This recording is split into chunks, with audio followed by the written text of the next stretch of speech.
we're seeing some guys get bought out and moved to different teams. Joe Johnson, for example, was traded before the trade deadline, and then he was let go, and now he's a member of the Houston Rockets.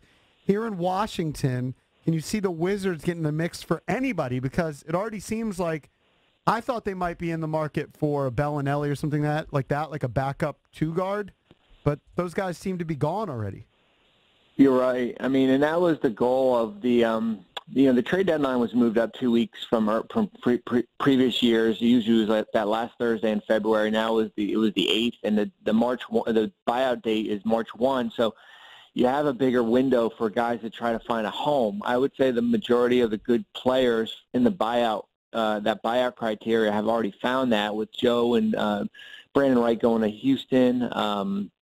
Bellinelli is going to Philadelphia, and now it leaves with the likes of Derrick Rose, who was waived. He was more of just a waiver. He wasn't a buyout. We'll see what happens to players like maybe Mario Chalmers in Memphis. I don't see players like Brook Lopez in Los Angeles. That would have been a really good fit for the Wizards if he was bought out. I don't see that happening. And yeah, I mean that's the problem is that you got to gobble these guys up right off the bat. And for Washington, you've got 2 open roster spots, so you've got to figure, and you've got to fill one of them by. You can't stay out 13 the whole year. You've got to fill it within a 2-week window from the time you created that. So you've got 2 weeks from February 8th to do that either in a 10-day or sign a guy from the rest of the season. And that was the intent when they did the Sheldon Mack deal, was that you open up another roster spot and then you alleviate your tax bill, and basically whoever you sign will kind of offset that savings. But I'd be careful with Derrick Rose. I really would. I mean, he is not and you guys know, he's not the player he was. I don't know how he would fit in there. I like what Satoransky has been able to do. I know Frazier's, he's just got injured there.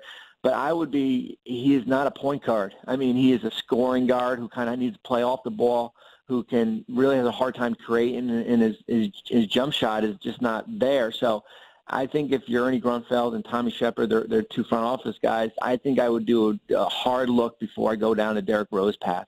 How do you see the Wizards in the Eastern Conference? I mean, we just talked about the Cavs, and I still think they're the favorite, and we'll see how it plays out with these new guys. The Celtics, the Wizards beat them on Christmas Day. They had them beaten this week. The Celtics end up winning that game in overtime. Celtics lost to the Raptors and the Cavs this week. And the Raptors, yes, they're playing great ball this year, but I know the Wizards have beaten them in the past. How do you see the Wizards in the mix? Because I could see them losing in the first round, but I could also see them getting to the Eastern Conference Finals.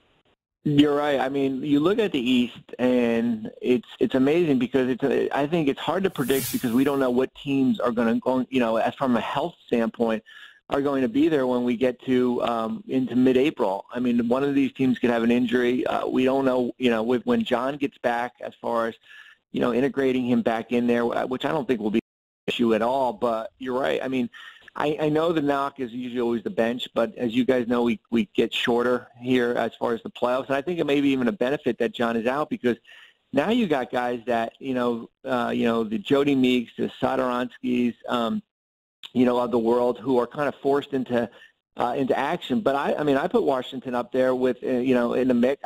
There's maybe Toronto's a little bit ahead of everybody right now just because of consistency this year. But, Cleveland, Toronto, Boston, Washington, we could probably talk about Milwaukee, even Miami down the road. But there is certainly a lot of parity there that if you get a 1-8 game,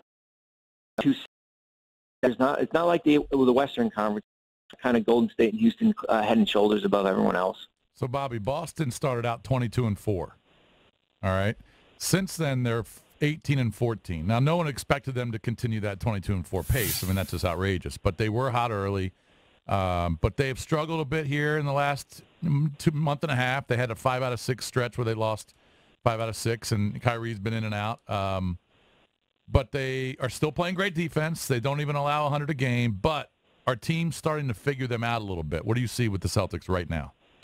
I think they are. I think we got a little bit spoiled by them. When the Hayward injury happened, the first game of the year, I think we all kind of put them in a 4 to 5 range from a playoff standpoint. Then they got off to this great start. I mean, I saw them when they lost that Miami game when their streak was snapped. I think in either that was November or December. And the consensus, just talking to those guys, was that their defense needs to keep this team in games. And when they've got some slippage, then that's where you're going to see a game like yesterday where you lose by 15 to 20 points. I think when you have such a young team in Boston and you're relying heavily on Tatum and Brown, it's hard for those guys to sustain that for 82 games right now. And I think that's what you're seeing. It's almost like, you go through if you're a pitcher and you go through the batting order for the first time and you look really good, and then eventually guys start to figure out a little bit here. And I think that's the case with Boston, but they're still on a tough out because they've got a great coach, and if they stick to the principles from a defensive standpoint, I think they'll be fine. But I don't